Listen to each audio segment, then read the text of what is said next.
fortunate to have a guest speaker. He's with the organization Common Cause in Wisconsin, Madison. That's right. He has been working with this organization as the executive director, trying to get a system that's more fair and equitable, more accountable to the common people, rather than always putting the interests of corporations ahead of us. He has a wonderful presentation for us today. Help me welcome Jay Hack, Executive Director of Common Cause. Can you all hear me back there? We should be very informal. Would you just tell me who I know this is Andrew. What's your name? Chris? And who? Julie. Julie. Okay, nice to meet you. I'm Jay Hack. And let me tell you a little bit about who I am and what we do. I don't know if have any of you ever heard of Common Cause? They're a national organization, and it was founded in 1970 by a guy named John Gardner, who had been the Secretary of Health, Education, and Welfare under President Johnson. And he left because he realized at that time in Washington, D.C. there was really nothing, there were no organizations that really represented individual citizens. There were corporate lobbyists, union lobbyists, lobbyists on behalf of defense companies, everything else. And this was at the height of the Vietnam War. And so he determined that it would be desirable to have in Washington and then in state legislatures all over the country lobbyists who were lobbying on behalf of issues that concerned citizens. And at that time, of course, the big concern was the Vietnam War. And there didn't seem to be any organized voice, particularly in Washington, to try to stop the war. There were plenty of voices in favor of keeping the war going, primarily economically interested in keeping the war going. So he put an ad in the New York Times and in every other major newspaper in the country that said simply, everybody's organized but the people, calling the people of America together in common cause. And the idea was to form a citizens' lobby where citizens would be able to, in an organized fashion, lobby their elected representatives in the Congress and then in the state legislatures to effect change.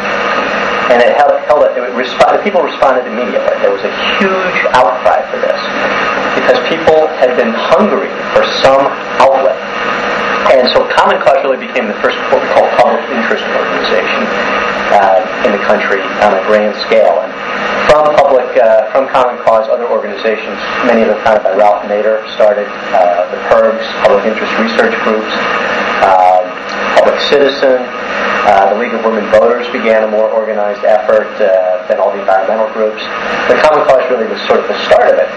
And while the original intention of the organization was to stop the war of course ended finally, there was a perceived need that it wasn't just one issue that really concerned people. It was really the whole way in which people were elected to government, to Congress, to the state legislatures, and how they behaved once they were there.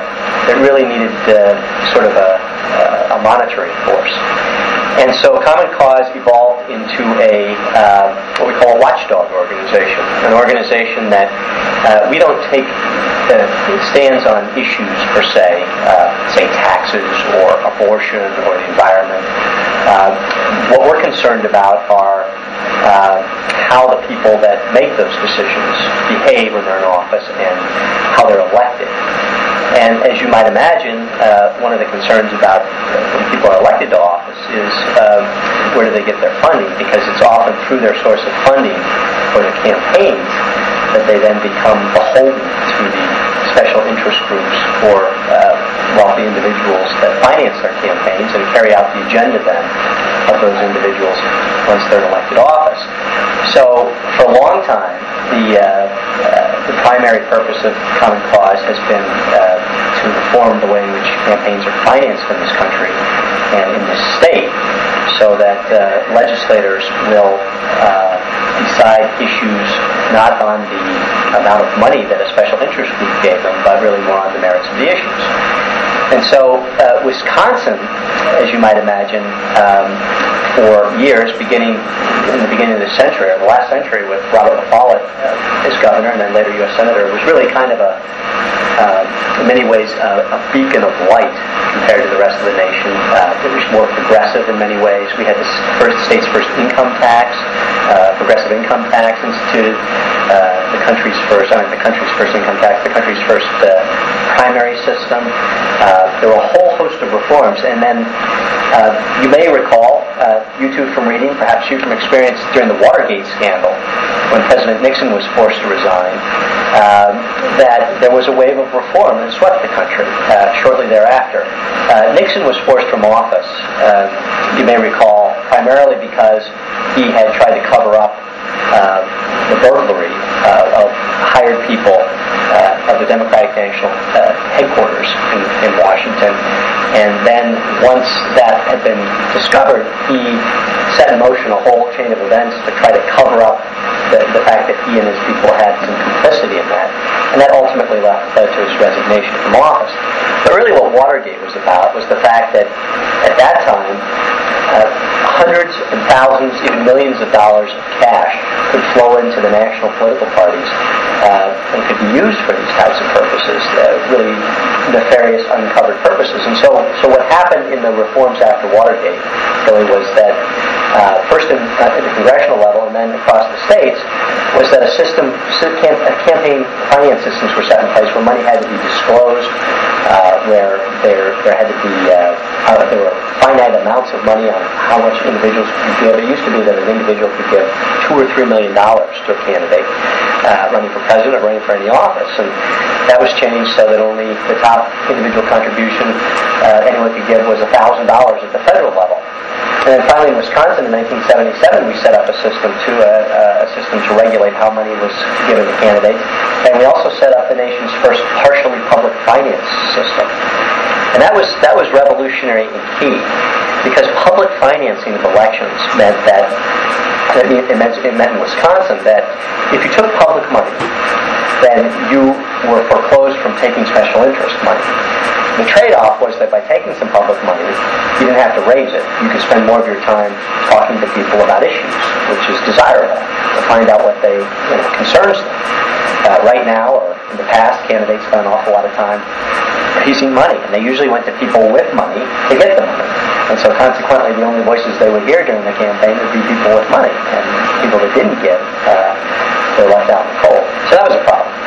But Wisconsin was revolutionary. In 1977, we set up the first system, really in the nation, for partially public refinancing campaigns. And that worked really well for about 10 years. But what happened over time was that the amount of money that was given to candidates never really was indexed for inflation. And the problem was the campaigns were becoming more expensive, especially as television became a central component of a lot of people's campaigns. And pretty soon, we saw in Wisconsin a system whereby really no one was agreeing to spending limits and taking the public money because it really wasn't enough. And consequently, special interest groups were filling that void. To the point where in Wisconsin today, I'm Jay, how are you? Hi. Nice to meet you. What's your name? I'm Blanca. Hi, Blanca. Thanks for coming. To the point where today, and you really haven't missed too much, just some background, in the elections that just passed in 2000, we had, for instance, a race for a state senate seat in western Wisconsin along the Minnesota border that cost over $3 million. This is for a job that pays about $40,000 in Madison. And this money was spent really not even by the two candidates, not even by the Democratic senator and the Republican opponent who ran against her and defeated her. That it was the money that was spent by corporations, by insurance companies, by Right to Life, for the Republican candidate, and by the teachers union, and by some other groups for the Democratic candidate, $3 million in all. And in fact, the two candidates finished far behind the special interest groups. And that's the phenomenon that we have now in Wisconsin, is that you have these huge special interest groups, primarily labor unions that support Democratic candidates and business groups that support Republican candidates, that flush in literally hundreds of thousands of dollars into campaigns. And as a result, your Wisconsin legislature, the legislature that for many years people held in high esteem as a relatively clean legislature compared to, say, Illinois or New Jersey, where the graft is pretty much out in the open, but it's still pretty corrupt corrupted. I would argue that Wisconsin is every bit as corrupted. It's just that we're much more hypocritical about it. And the fact that we're Wisconsin, we think we're much better than some of these other states, and so we kind of, dismiss the fact that this is going on. In fact, our legislature is totally bought and paid for by special interest groups. They determine the legislative agenda. They determine where the budget money goes. And a perfect example of this right now is that the legislature in Madison is right now meeting to do what's called a budget repair bill. And that is because the state is over $1 billion in deficit. And so it's required by law that the budget has to be balanced. So they have to make cuts. Now, when they're looking to make cuts in the legislature, the governor recommends places and the legislature decides. Who do you think are the areas which get cut? Anybody have any idea? The poor areas of life. Exactly. The people who do not contribute to campaigns. The people who do not finance candidates for office. And that is the university. That's like all the towns and cities, what we call the municipalities and the counties. They get something that's called shared revenue from the state. The University of Wisconsin system. These are the areas that have been singled out for cuts. The areas that have not been singled out for cuts are the businesses in the state, because a huge, very powerful lobby called Wisconsin Manufacturers and Commerce, which pours in hundreds of thousands of dollars on behalf of Republican candidates, really owns the Republican Party in the state. The Teachers Union, Wisconsin Education Association Council, WEAC, that controls the Democratic Party. And so their area of interest, teacher salaries and K-12 education, hasn't been singled out for cuts because they're very powerful. Who has been singled out for the cuts? The University of Wisconsin system. The governor recommended a $50 million cut to the system. The Assembly Republicans, in their budget version, recommended a $100 million cut to the University of Wisconsin system. This will mean essentially no hiring of teachers on your campus or new professors. You're going to feel the pain in terms of higher tuition and a whole host of other things that will happen as a result of that if this goes through. And so what we have now in Wisconsin, I'm telling you, is a system where the special interest groups really control the agenda. And that is really reflected in the way the legislature is run through its leaders. And in Wisconsin, the Republican Party controls the Assembly, which is the lower house. The Democratic Party controls the state Senate, the upper house. And there's some balance. But really what there is gridlock. And what there is intense partisanship at all times. And what there is really no coming together, as there used to be in Wisconsin, to figure out how to solve problems. Really all that goes on now is political posturing. And part of that really is because of these powerful special interest groups. And so they want to make sure that their turf is covered. And the answer to this would be a system of campaign finance reform by which the corporations and the unions and the wealthy special interest groups who contribute to the campaigns of all the legislators was nullified, and that instead of campaigns being funded by these special interest groups, the preference would be then if it were funded by the taxpayers. Because if it were funded by the taxpayers, the legislators would be beholden to the taxpayers, to the people, to the citizens of this state, rather than to the special interest groups that now control the agenda. And how that has all manifested itself recently in Madison is in the form of a scandal. And it's been a brewing scandal that's now entering its 11th month that I think in probably a month or two will result in indictments of some of the very highest leaders in our state. That we could see conceivably a whole changeover in the legislative leadership in this state, including the resignation and forced or indictment of the Senate Majority Leader Senator Qualla, the Speaker Scott Jensen, the Assembly Republican Leader Majority Leader Stephen Cody, the former Democratic Leader Shirley Prude, and possibly others. And it's a bipartisan scandal because it is a bipartisan really selling of the soul of Wisconsin by the leadership of both political parties in this state in order to maintain power. And what's happened is that it all began last May when a Madison newspaper, the Wisconsin State Journal, uncovered a story about how state employees, called caucus employees, and these are individuals that work in the legislature, they work for senators and state representatives, supposedly to do research. But in this investigative reporting, it was found that these people actually were doing more than that. They were actually doing partisan political campaigning in the Capitol, on state time, with state property, which is against the law. Now that in and of itself doesn't sound like much. It's sort of like, well, these are politicians. These are people who work for politicians. Isn't that what political people do? It just seems like a no-brainer. I mean, it doesn't seem like very much. As a matter of fact, 10 years ago, I was the director of the Senate Democratic Communications Caucus. I was a caucus person as well, and many of the things that I did certainly bordered on partisan political activity. They were done to promote, for instance, the Democratic Party over the Republican Party in terms of what we were doing in the legislature. But the one thing that we did not do was we didn't campaign on state time. We didn't raise money on state property. And that's really what the charge was. And it was really more than that, because when the State Journal started to look into this a little bit, there were Republican Assembly people who actually destroyed records, which is a huge offense. It's a felony under state law, under open records law. They destroyed records that the newspaper was seeking. And then there was also a charge that there may have been some coordination or what we call complicity between top Republican Assembly staffers with some of these outside groups that run really nasty ads. And they ran particularly nasty ads against Democratic candidates up in the Green Bay area. Not so much in this area. But all that taken together meant that there was possibly some substantial law breaking.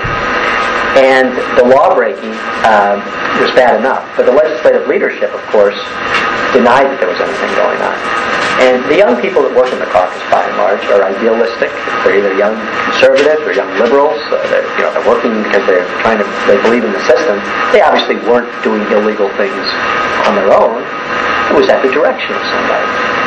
And that's what this caucus scandal has been all about. Because the district attorneys of Dane County and Milwaukee County are now investigating, and have been for the last 10 months, a secret investigation called the John Doe investigation. And all throughout this time, they've been granting immunity to people higher and higher up in the legislative staff. So we now have people on the legislative staffs of both the Senate Majority Leader and the Assembly Speaker who's been granted immunity to testify, presumably against their bosses. And the reason why this all happened was, again, because of the special interest money, because of the tremendous money that's now involved in Wisconsin politics, because of the pressure to maintain partisan control. In the Senate, the Democrats hold a very narrow margin. There's 18 Democratic senators, 15 Republican senators. That body has switched back and forth a number of times over the years. In the Assembly, there's 56 Republicans, 43 Democrats. There's intense pressure. The money's being raised to keep control. And so this caucus scandal now has continued to bubble up.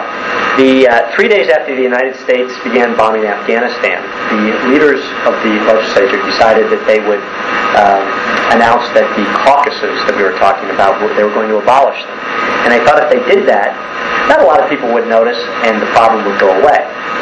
They were counting on the fact that everybody's attention was being taken up by international events.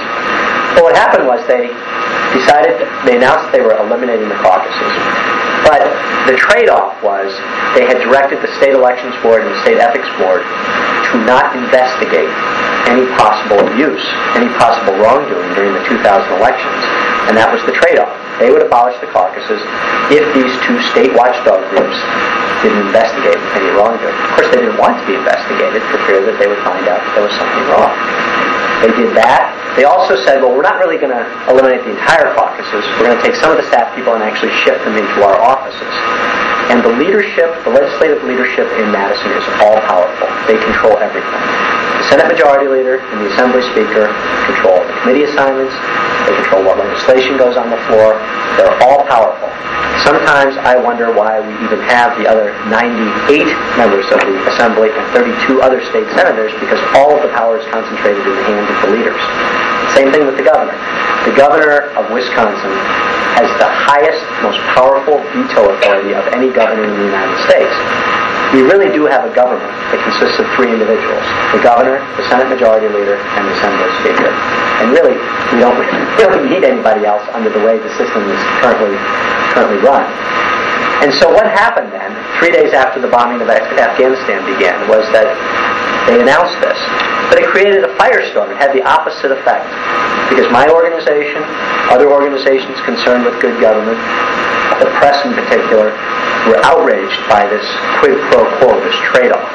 This saying that you're going to eliminate the caucuses, but you're not going to be investigated, that you're going to take the caucus staffs and eliminate some of them, but add more to your own staffs, making you even more powerful. And the third outrage, well, there's actually two more outrages. The third outrage was that they decided that their penalty for possibly committing anything wrong, which they didn't want investigated now, would be that the $100,000 fine that had been recommended by the State Ethics Board be reduced to $20,000, and that they would be able to pay it with special interest money that they could raise. So it was just a shocking travesty of everything that's right in Wisconsin. And the leaders conspired to do this together. Then we found out, about a week later, that not only had they done all this, but at the end of September, they had secretly authorized that the legal fees of all the caucus people who were being investigated by the district attorneys would be paid for by your money, by taxpayer money.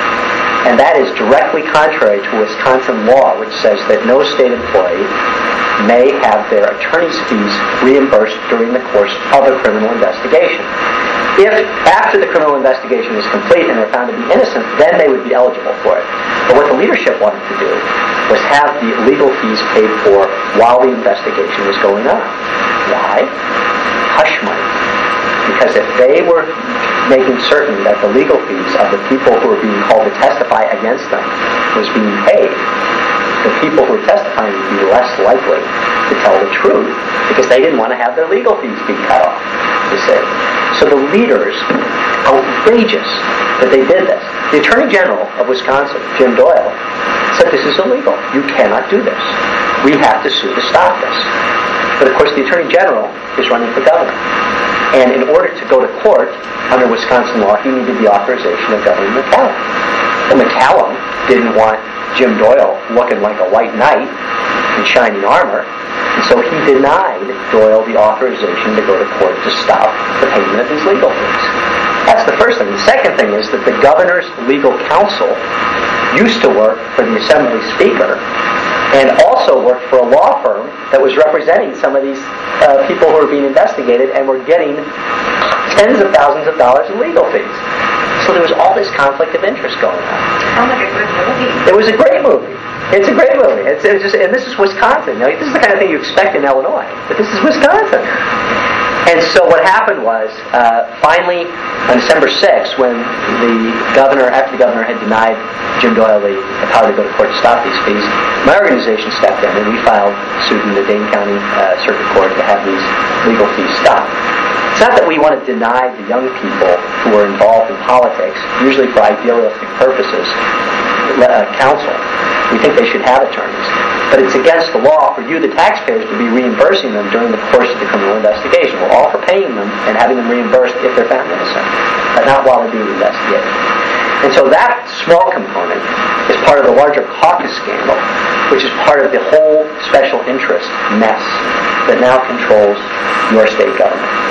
And as a result, we are now in a situation in Madison where we have this ridiculous budget negotiation stuff going on. They've now met 8 days. They've settled exactly 2 of 320 differences between the Senate and the Assembly. And there's really no impetus for them to solve it anytime soon. They'll have to do some solving of it by the end of June because the school districts in the state need to have payments to be able to operate next fall. But by and large there isn't, because they're more content blaming each other so that they can raise money, get money from special interest groups for the next election. We think, though, however, that these indictments will be handed down at some point. The caveat is that there is a law in Wisconsin which says that while the legislature's in session, legislators cannot be subpoenaed or charged with a civil indictment. So all the more reason why you have the leaders keeping these budget conference committees going, that the legislature's in session, so they can avoid being charged. And I'm going to end shortly, and I want to open this up for discussion or questions. The thing that they count on more than anything, you've probably heard something about this. You maybe even read about it in the paper. It's sort of been in the paper some early on, but it's been going on for so long now that what the leaders count on is that you all will be sort of, oh, that's how they behave. Of course we would expect nothing better from them because that's what politicians are. They're rated just, I think, below used car salesmen in terms of the public's trust, or maybe just above, which would be a wrap on used car salesmen, I think. And so they count on your cynicism. They count on the fact that you're not really paying too much attention, that you're concerned with your own lives. And they're also, betting on the fact that what you care about, which is education, which is, your economic health, which is the environment, which are things that really concern you, will be the things that you will focus on. Never mind the fact that those questions are being undermined by all the special interest money, by the scandal, by the way these people behave. So that's the story. The positive thing, however, is that out of all of this, we still have a very effective, powerful campaign finance reform bill that has been attached to the budget, which is still in play. And yesterday I spent all day in the Capitol in the conference committee where they discussed campaign finance reform. And there is a real, actually bipartisan push. And it's very interesting that in Wisconsin, probably the leading advocate for campaign finance reform happens to be a Republican, which is, in a way, what you need. It's kind of like, in order to get campaign finance reform at the federal level, you needed Senator McCain, who was a Republican. You had Feingold, you had the Democrats, but you need to have someone from the other party who is really going against most of the members of his party. And that was certainly the case with John McCain. And John McCain was hated by George Bush. He was hated by all the Republicans in the Senate because he felt so strongly that even though he was a conservative, that he didn't like the fact that the Republican Party was being overcome by special interests and was being corrupted by big money. And the same thing is true in Wisconsin. There's a Republican senator by the name of Michael Ellis. There was a Republican senator from Neenah. He used to be the Republican leader. And he stepped down from being the leader because he just felt horrible every time he had to call these special interest groups, Wisconsin Manufacturers and Commerce, Wisconsin Right to Life, and all the groups that support the Republican Party, and ask them to help his candidates. And then they would come into his office after the election with their hands out and say, okay, we helped, now here's what we want. He felt compromised, he felt filthy. And, it takes an individual like an Ellis, like a McCain, to sort of step out of the mold, to go against your party, to go against the grain, and to say, enough is enough, we've got to change. So that's important. And, although I am a progressive Democrat, I'm nonpartisan because of my position, my closest ally on reform happens to be a Republican right now, and that's the way politics is. You sort of deal with the cards you're dealt with, and you go with it. And I wouldn't want to talk to Senator Ellis about gun control or the right to choose or many other things, but certainly on the matter of campaign finance reform, we're in total agreement to get the special interest groups out. And that's really how it should be, whether you're conservative or liberal, because ultimately, issues of public policy ought to be decided on the merits of the issues, not on who contributed the most during campaign time. And the way it is in Madison now is there are a number of legislators who will actually base who they see in terms of coming to their office to talk to them about issues on whether or not that person has contributed to their campaigns. So it's really what we call a pay-to-play mentality in Madison right now. And it is worse than it's ever been. It's never been this bad. And as a result of the way things are right now, Wisconsin's economy is being horribly mismanaged. We now have the third lowest bond rating in the country. Only Mississippi and New York State have worse bond ratings. And New York State only because of the bombing on September 11th, which destroyed the World Trade Center. So Wisconsin is in horrible financial shape. The bond rating is important because that's the ability of Wisconsin to borrow, to finance its roads, its schools, everything else. And if the bond rating is lowered, as it has been twice now within the last 7 months, then you have a situation where we're going to actually all be paying higher interest in order to borrow to finance all the things we need to do. And it's because of the mismanagement of the state, and the mismanagement of the state is due because of the special interest groups. So that's my happy story, but it's a story that's important, and how it ties in with, I think, everything else is key, because if you ask any individual, any of you, even anybody in my family, what's the most important issue to you? Well, it's obviously issues that affect you directly. And as we talked about, it's the environment, it's education, it's economic opportunity, it's economic justice, it's social justice, things that affect us directly. When I go home, I don't sit down and talk to my wife and kids about soft money or fundraising. And it's just not. Campaign finance reform isn't something that touches people's lives directly, but it is the issue behind every issue you care about. Just a perfect example of how that works is not only how the budget is being fashioned right now, and the fact that those groups that do not contribute. I mean, can you imagine if the University of Wisconsin had to set up a political action committee, a PAC, Bucky Badger PAC, which asked all students to contribute so that they could give to candidates, so the candidates would then be able to listen to the University. Catherine Weil has been on more than one occasion told by the leadership that it would be helpful if she were to get the university to start contributing more money to campaign. That's outrageous. That's absolutely not how public policy ought to be made. And yet that's what the leadership of this state is doing. We are going to see in this state the race for governor, more money spent by fourfold than we've ever seen spent. Governor Thompson set the all-time record for spending money in the 1998 election against Ed Garvey. He spent about $7 million. Garvey spent about $1 million, $8 million total. When all is said and done, there will be $30 million spent for the race for governor, in large part because it's a competitive race. It's a Democratic primary where there's 4 Democrats now running, but also because during this race, we're going to have all these outside groups coming in, spending millions of dollars. Wisconsin Manufacturers and Commerce, the realtors, the teachers union. Your televisions are going to be flooded with negative ads, probably beginning right after Labor Day, right through to the election.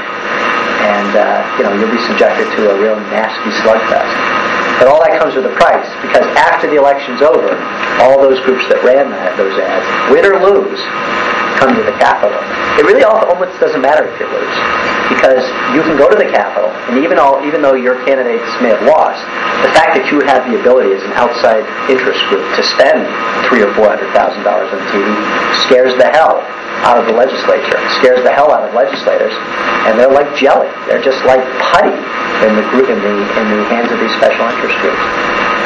So that's what's happened, and I don't mean to sugarcoat it, but it is pretty bad. And I'll say this: I mean, there are people of integrity that serve in the legislature, and there are a number of them. But the system is so corrupt that it's very difficult for those voices to be heard, and it's very difficult, I would argue, for the people who really want to do the right thing to be able to prevail. Because the leaders of both political parties in this state, I believe, are fundamentally corrupt. And the system is corrupt. And unless we have a change in the leadership and a change in the system, I think things are only going to get worse. And I think, for groups like the University of Wisconsin system, for those groups that are not political givers, either they're going to start giving, which would be a shame, or they're going to continue to be cut out more and more as the budget pie shrinks, unless we have another boom like we had in the 90s, and my guess is that we won't. So, that's my happy message. Yes? But you were going to tell us what to do about it. Well, I am. Well, there are some things you can do. I mean, it would be terrible to come here and deliver a message that had no hope. And I think there is hope. I think one of the things... You going to play music while I'm talking? Go ahead. I think one of the things that would be useful... I'm being taped. Okay. That's something where I was going. I should watch what I say. I would say that, the one thing that still is possible in politics and in government in Wisconsin is that I think legislators are still responsive to their constituents. And by that I mean, I often hear from legislators when I go lobby them, and I'm a lobbyist, I'm a registered lobbyist, that we don't get really too many calls or too many letters about the need for campaign finance reform. We don't really hear too much, so a couple. But what makes a difference is if a legislator, and represents Stevens Point. I think Senator Schabelsky, and I think it's Julie Lassa might be your state representative. Yeah. Now, if Julie Lassa were to get 15 or 20 letters or emails or phone calls saying, we desperately need to have campaign finance reform in this state. Please support, Senator Ellis's comprehensive proposal. If she were to start hearing that, my guess, Julie Lassa, by the way, I think is for it anyway. But if she hears that from a lot of people, then that begins to go from passive support to maybe more active support. And that's how things get changed, is when you have a critical mass of legislators who finally make it happen, who finally make things change. Now, your state Senator Schabelsky, for instance, he's running for lieutenant governor. I think his heart's in the right place on this issue, on campaign finance reform. But he would make it a priority, again, if he were to hear from a number of people. And that's how the system works. It's like kids, whoever shouts the loudest is usually the one that gets the cookie. Yeah, it's no different. And the legislature is really nothing but a lot of kids. I mean, they're just, in fact, a lot of dysfunctional kids, I would argue. But I think that's really the key, is to hold your legislature accountable. They count on the fact that they're not going to hear from you. And so when they don't hear from you, they do what they want. And usually what they want, if left to their own devices, is often not the right thing. Like, you got to babysit them. So, I would say that's important. I would say, to the extent that anyone's interested in getting involved in this kind of stuff, would be to, join one of the many groups that do this, or to, talk about it, do what Andrew did, and, invite people to come up and talk to other people about it. And that's really the only the way it gets out. And, I've talked to, 2 weeks ago I talked to the Milwaukee Rotary Club, Downtown Business Club, with 250 people. I'll talk to a group like this with 4. I'll talk to another group next week with 10. The idea is this constantly to be out there talking about it, but also I think, individuals have to sort of take some personal responsibility too. And I just think you have to understand that, that in order to do what you want, in order to get things done the way you think they ought to be done on issues you care about, you got to take care of the underlying issues. And that's really sort of, the playing field and what you're playing on. And right now, if you all are concerned, say, well, let's just go around. I'd be interested to hear. I'll tell you what. Let's do this. Let's go around and you tell me what issue you feel is really important, and if you can kind of convey it more onto something on a state issue. By that I mean whether it's the environment, something that has to do with Wisconsin rather than nationally, and then I'll sort of give you my sense of where that stands on the list of priorities for the governor and for the legislature. Let's start over here. Actually, have to go. Okay. But my big issue is women and queer issues, especially related to the queer community. So I don't think our legislators are really. Well, I can tell you that it probably would not be, because many of the groups that are highly organized, and lobby the legislature, Wisconsin Right to Life, for instance, is, I think, pretty anti-woman in terms of their support for women's rights to choose. In terms of, did you say lesbian and gay issues? Is that what you said? Yeah. So transgender. Right. Well, I think there's a few people in the legislature who would be willing to stand up for you, but by and large, there's really no organized effort, on the part of people like that to make a difference, and that takes education. It takes a long time, but yeah, I would say that the interests that are arrayed against you, primarily in the form of the money, is such that that would be a very low priority for the legislature now, and that's unfortunate. On the other hand, you have nowhere to go but up. So there is that. But it's important, and I don't know. Have you ever let Senator Schabelsky know that this is a concern of yours? No, but I have written to. Awesome. Okay. Well, I think that's important. I think it's important that you get that out there. And what you do is you say, well, I'm concerned about women's rights. I'm concerned about lesbian, gay, and transgender issues. I know my voice is not heard in Madison, and I think one of the problems is because, the way campaigns are funded and the way legislative agendas are built is unfair. It's fundamentally stacked against people. So I would urge you to support strong campaign finance reform so that we have a level playing field, so that my issue can get heard with the same gravity and the same seriousness as Wisconsin manufacturers' idea that they want to have another tax break for corporations so that they can, lower wages even more. I think you have to make those connections. But I appreciate your time. Okay. Yes. Well, I'm a member of a union, and I'm in the healthcare system, which badly needs reform.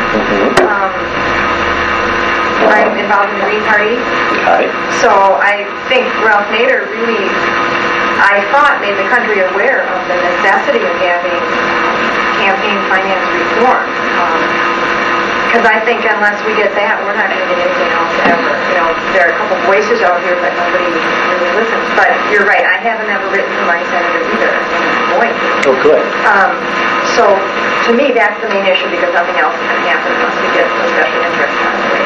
But for just the common citizen, it's like drowning. You don't know where to start because there's so much that needs doing. There's so much that needs doing. That's right. And that's why I just think you have to keep it simple. And if do you live in Stevens Point, Vermont? Yeah. If Shabilsky and Wassa were to hear from you and three other people. Tell all my friends. Well, if you just told them, and what you urge them to support, I'll just give you the number. It's Senate Bill 104. That's the Comprehensive Campaign Finance Reform Bill that was sponsored by Senator Ellis, E-L-L-I-S. And they'll know exactly what you mean, because that is the bill that the Democrats inserted into the budget bill. And if you just let them know that that's a very big concern of yours, that's good, because then Shabilsky will get that, and then he'll urge Paula, and he'll urge other people to support that, and that's the kind of thing that needs to be done. The same with Wassa. And fortunately, in Stevens Point, both of those individuals are supportive of this issue. But the question is whether or not they're passively supported or actively supported. Is Julia Atlas willing to make this a top priority and really fight for it? Because there's only a few real active voices. And are you serious when you say like 15 to 20 letters or contacts would make a difference? It does, because especially... That's unbelievable. Well, you would need like a couple hundred. Well, you would think so, but here's the deal. What happens is the organized special interest groups organize these email campaigns and postcards. So they get them, but they know that they're manufactured. They know that they're behind. Whereas, a letter or an email, individually written by a constituent, carries a heck of a lot more weight. It just does. It's just an important little thing that people overlook because they think, what difference is it going to make? Well, it makes a difference. And then, the other thing is when these people come up to hold their town meetings, or their meetings, their open meetings. You go and you just take 15 minutes one night and go and say, what are you doing about this? I'm glad you're supporting this, but what are you doing actively to get it done? We need to get this done. And that sometimes is all it takes to get a legislator. They get a wire trip in this. You're right. I'm for it, but I really haven't done anything ever for it, so I'm going to do something for it. Thank you for kicking me in the ass. I think that's important. Hardly ever hear that. Well, I know. You'll never hear that. What they'll say is, oh, well, I supported it. I've written blah, blah, blah, blah, blah, blah, blah, blah. Right. But nevertheless, if you remind them, it's often helpful. That's good. Yeah, and in terms of your interest in healthcare and some of the other things, whether it's prescription drugs or whatever it is. Universal health care. Or universal health care. Oh, my God. The insurance companies, Wisconsin Manufacturers and Commerce, the array of special interests that are lined up against you on that is again. And if you're able to take some of the influence of those groups out through their money, you've got a much better shot of getting heard. You may not win on the merits, but at least you'll be operating on a level playing field. And that's all you can ask for. It's really the case. How about you? I guess I'm concerned about a lot of progressive stuff, and environmentalism is a big thing, like the kind of mine and power lines and road construction and smart stuff. Let me ask you if you're interested in the environment, are you familiar with a pretty controversial issue that's happened in a place called Arcadia, Wisconsin? The Ashley Furniture Company. What they have wanted to do for almost 12 years is they wanted to expand their facility onto a protected wetland. And this has become a huge issue in Wisconsin because this wetland, of course, is protected. and it's wetland where there's geese and there's wildlife and everything else. And the Department of Natural Resources has said you cannot, absolutely cannot, expand your facility. Well, what the Ashley Furniture Company did was they have started giving political money. They've given campaign contributions to the governor, sizable ones to the people who represent that area, including 2 Democratic senators, just to show you that the people can be bought on both sides of the aisle. And these 2 senators had inserted into the Senate budget bill a piece of legislation that will allow the Ashley Furniture Company to expand in these wetlands. Now, the first time it was voted on the state Senate in early April, it lost 18 to 15. An hour and a half later, the vote was 20-11 to allow them to. And one of the things that happened was in the Republican caucus, Senator Robert Welch, who is a very conservative, very pro-business, anti-reform senator from Red Granite, Wisconsin, told the members of the Republican Senate that if we pass this, the Ashley Furniture Company will make a huge soft money contribution to the Republican National Committee in Washington, D.C. You had a pro-environmental vote switched to an anti-one. That's now in the Senate Democratic version of the budget. And the chances are that the Assembly Republicans will agree to it. The governor has already said he probably will agree to it. And the reason why this is so important, just shows you how public policy is made. The first time the Ashley Furniture Company tried to do this, they had an amendment that was inserted into a budget bill which said this will allow the Ashley Furniture Company to expand on this wetland. Well, it passed, but it was declared unconstitutional by the courts because it was a specific provision in a piece of legislation that only gave favorable treatment to this corporation. Instead, what they did, they were very clever. They had their lobbyists draw up a piece of legislation that said any company may have an exemption to the wetlands prohibition to expand, but it can only be 1 company per year, and that can be at the designation of the governor. So that way they protect their base, because they're saying it's not specific for Ashley, it can be for anyone in Wisconsin, so therefore everyone's eligible. But of course, by the fact that they gave money to the governor designates Ashley, and so that's how it gets up. This is how public policy is made. And so that's the key. But the point's the same. I mean, it's a function of money, it's a function of contributions, it's a function of buying influence. And so, whether the environment is, there are some environmental groups I think that are terribly effective. They're very good. The Sierra Club's very good. Wisconsin's Environmental Decade. I think they all do an excellent job. But ultimately, they're not going to prevail because the other big corporations and the interest groups are rating us. So the environment's one thing. You pick the issue. How about you, Andrew? What's your big concern? One concern would be the tobacco industry, how much power they wield over. The $1.1 billion deficit that we have now, right now in Wisconsin, is now about to be paid for by the tobacco money that Wisconsin received in the settlement against the tobacco companies, about $894 million. And what will happen is that the legislature is now going to borrow against that money, but in essence use that money up to pay our deficit. And that is because Governor McCallum has as one of his top advisors a gentleman by the name of Quinn Martin. And Quinn Martin is a lobbyist for the Miller Brewing Company, which is a subsidiary of the Philip Morris Corporation. And so the governor has, graciously agreed that this should be a good thing. The Miller Brewing Company gives tremendous political money to the legislature. And everyone agrees that this is something that can be used. Meanwhile, Tobacco-Free Wisconsin and some of the other groups that are doing a good job in Madison, and we're going to hold a press conference with them in about a week and a half and really kind of try to uncover this trail of money and how it works and influence. They're asking that the legislature impose an 84-cent tax on each pack of cigarettes. That'll do 2 things. It will discourage a lot of people from smoking, particularly low-income people, but nevertheless it will discourage them. And secondly, it will raise some money that can be used for addiction, that tobacco, and to try to have education about why people shouldn't smoke. Well, the chances of them succeeding are pretty slim right now with the way things are stacked against them. Because both the Democratic Party and the Republican Party, they get money from Miller and from Philip Morris. And you've got the governor there. So, again, it all comes back to the money. You name the issue, we can link it with money and influence. It's just sort of how the system operates. And yet, the one thing that's interesting is that just earlier this year, at the federal level, they finally passed a fairly substantial campaign finance reform bill, the McCain-Feingold bill. Now, Senator Feingold had been working for 7 years to do this.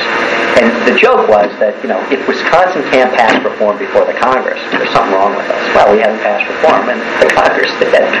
So, we're kind of lagging. On the other hand, the positive thing is that scandal, and I think we're in the middle of one, I think we're going to have some pretty powerful, ending to that, often brings about reform. And if any of these leaders do get indicted, you can be sure that there will be a special session of the legislature, and everybody will say, oh my gosh, we didn't know, let's clean up the system, oh yes, we're all for reform.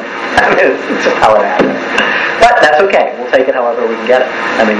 That's what you need to get reform, then that's what we'll take.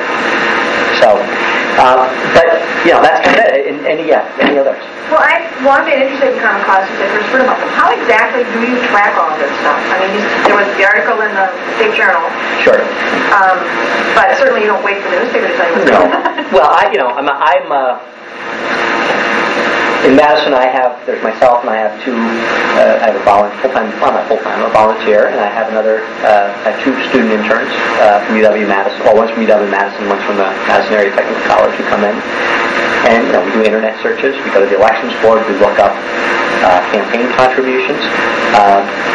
I'm a lobbyist, so I'm in the Capitol constantly. I talk to people, I talk to the media, I have very good relations with the media. We have a very wide email list that I send out advisory emails, and I'd be happy to put you individuals on that if you'd like, just to keep people abreast of what's going on.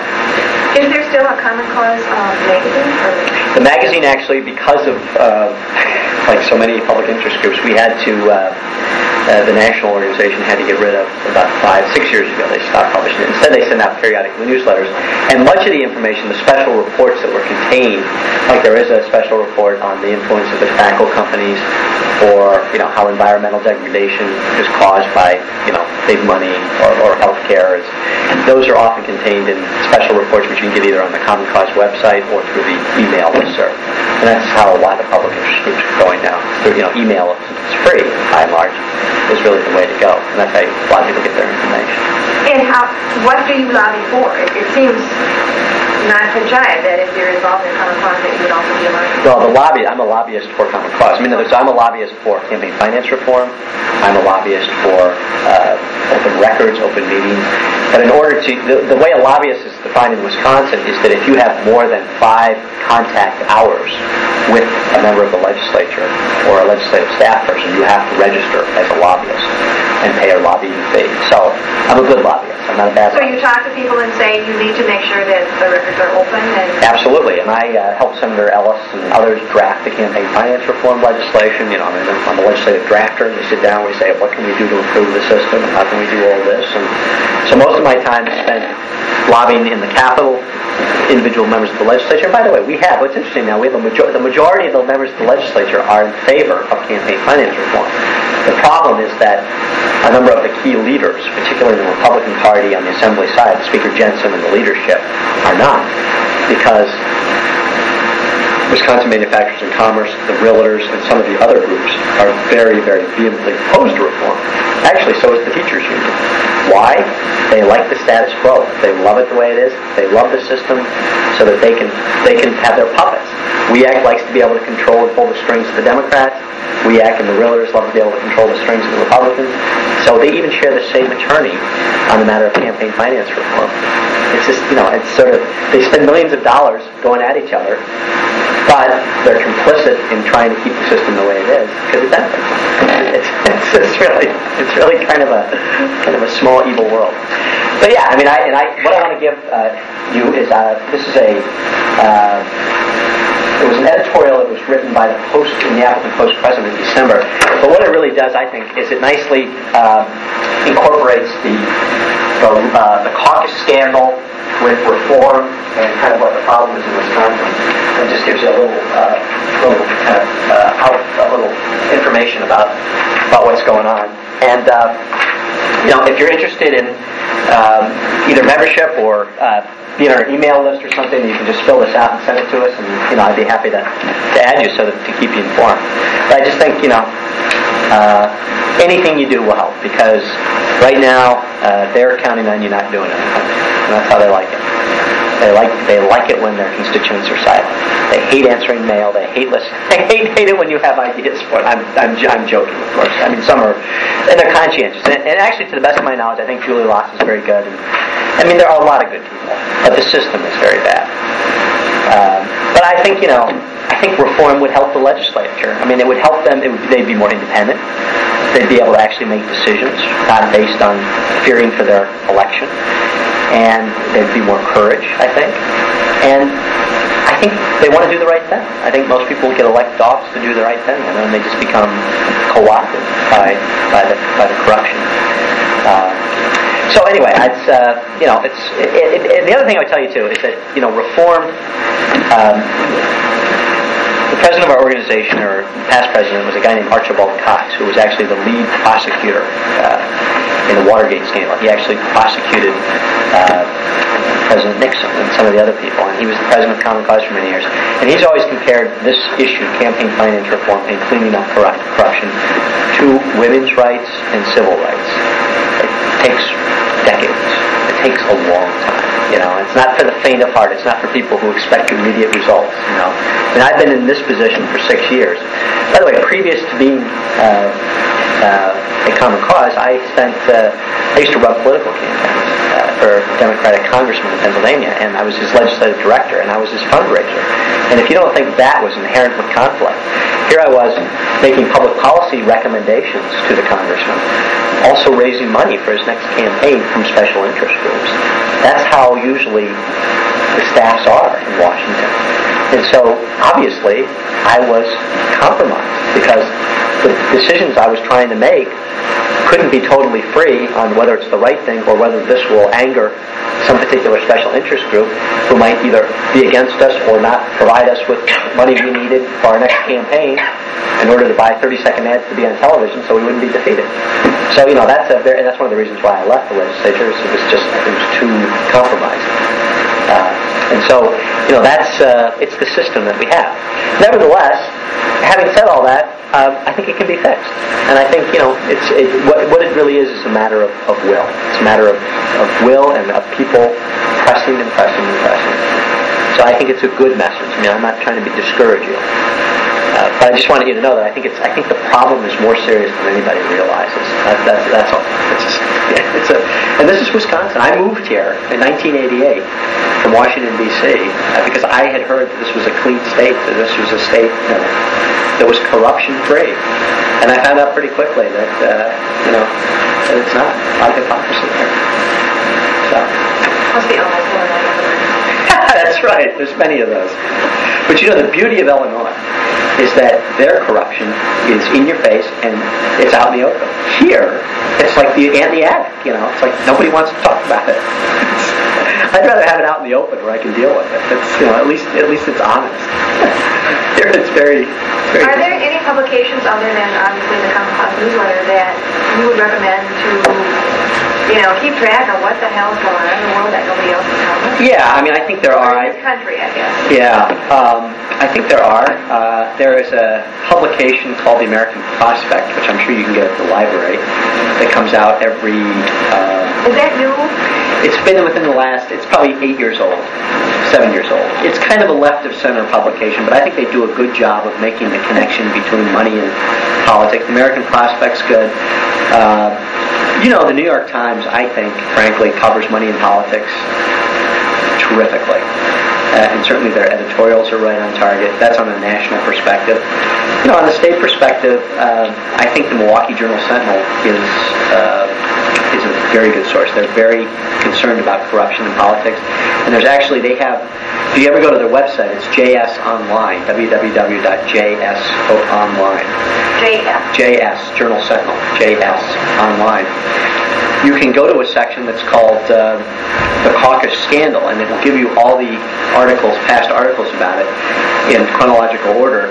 And there's other articles about how the legislature operates, and you can sort of see how this has all happened. I don't know if you all use the internet much, but it's really the way to go through and find out anything about this. And then finally, our national website is www.commoncause.org. And if you go to that, you can actually find, and that's actually right. Is that on here? No, it's not on here. But if you go to that, you can actually get a good read of some good studies, like on tobacco, and there's studies in the environment, there's studies in healthcare. You can download those or read those right online. And then there's always, in any website, there's always a place that goes to, other places that you can go. So if you have 10 days to spend on the internet, you can get lost on it. But great. Is there anything else? Anything else I can? I appreciate you coming. It's always nice to get out of Madison. I'm going to be back tomorrow to town heads again in the legislature. But let me know if you're interested in. I think my email address on there. Oh, it's not. But let me give if you'd rather just email me, you can do that too. It's CC. Let me give you my email address. It's ccwisjwh@itisitIt. Okay, lost you. ccwisjwh. That's Common Cause Wisconsin. My initials are JWH @itis.com. That's the easiest one in the world to remember. ITIS? ITIS. It is. ITIS. @ITIS. We're not that far away from here. That's okay. Seriously. I hear you. We're very fortunate to have Jay Heck from Common Cause come to Madison. He gave us wonderful information that can educate us, hopefully empower us. It would be great if one day his organization's vision comes true.